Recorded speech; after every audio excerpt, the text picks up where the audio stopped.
Yes. And no. It has a 1960s flavour, but it's done in 2014, as we were discussing earlier. I don't think musical styles have a definite era where they must reside. It's just as current, I think, as a lot of other things.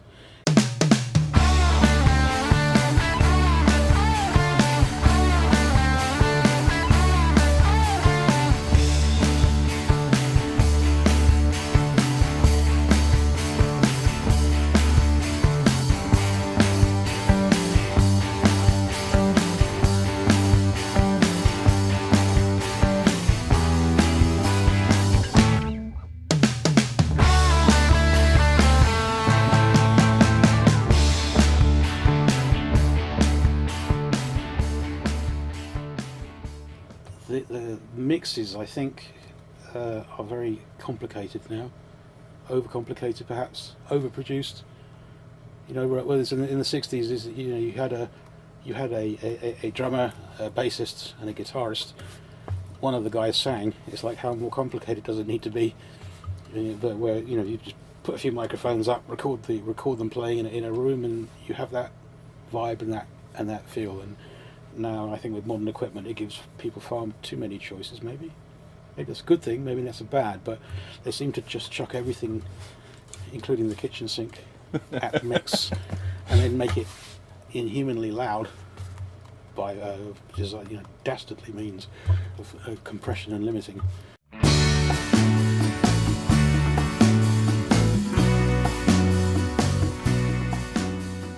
It doesn't influence it at all.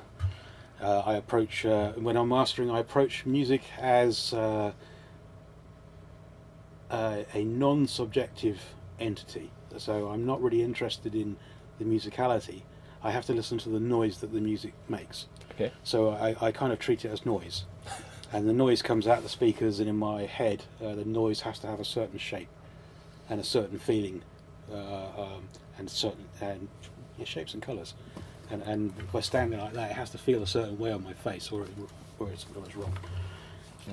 Purely objective. I have to completely and utterly switch off, and I can do that because I've never heard it before. Okay. And I get the impression of like that I need to do this, and this, and that's what it is.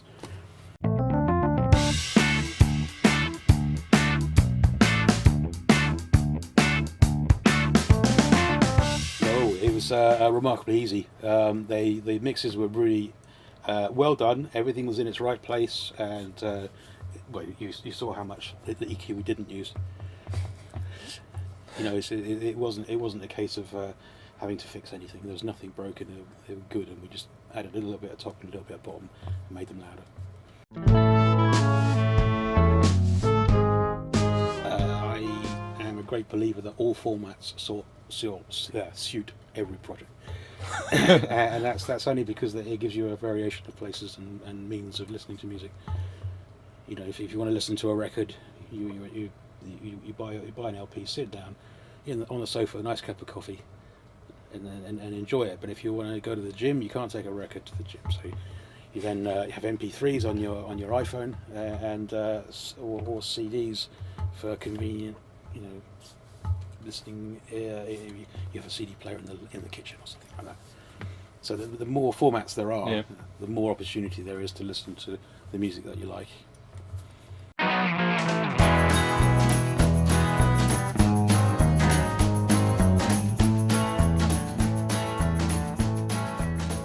Abbey Road Studios is the right place for a production of any sort.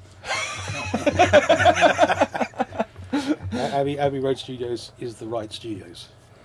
Okay. And that's just because of the people here, people that work here. We have a history to live up to, and we're very, very, very proud of it. And every time you go to work, you've got a standard to live up to, and your personal pride in what you do. If you transferred us all to a different studio and didn't call it Abbey Road Studios, you'd probably still get the same thing. People make the building, not the walls. Yeah.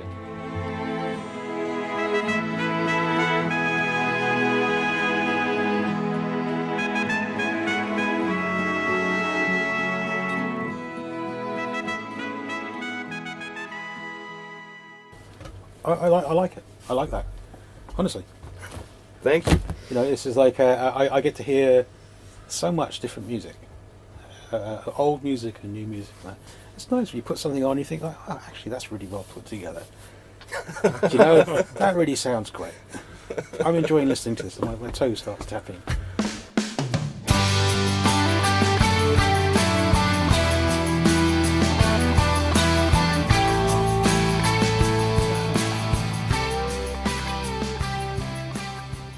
Get that off the top of my head. I've been listening to music I enjoy, all of it, but I've been listening to the noise, the sound it makes. I haven't listened to the songs properly yet. They're all good.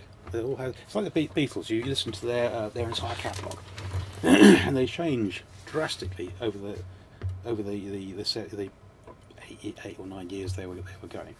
And it's like, well, can you choose a track that you like? Which was your favourite track? It's like, yeah, but I like that one. But I also like that one. And I also like that one. And I also like that one. All for different reasons. So I can't pick a favourite one. They're all of them. They're all good. Thank you very much. Pleasure.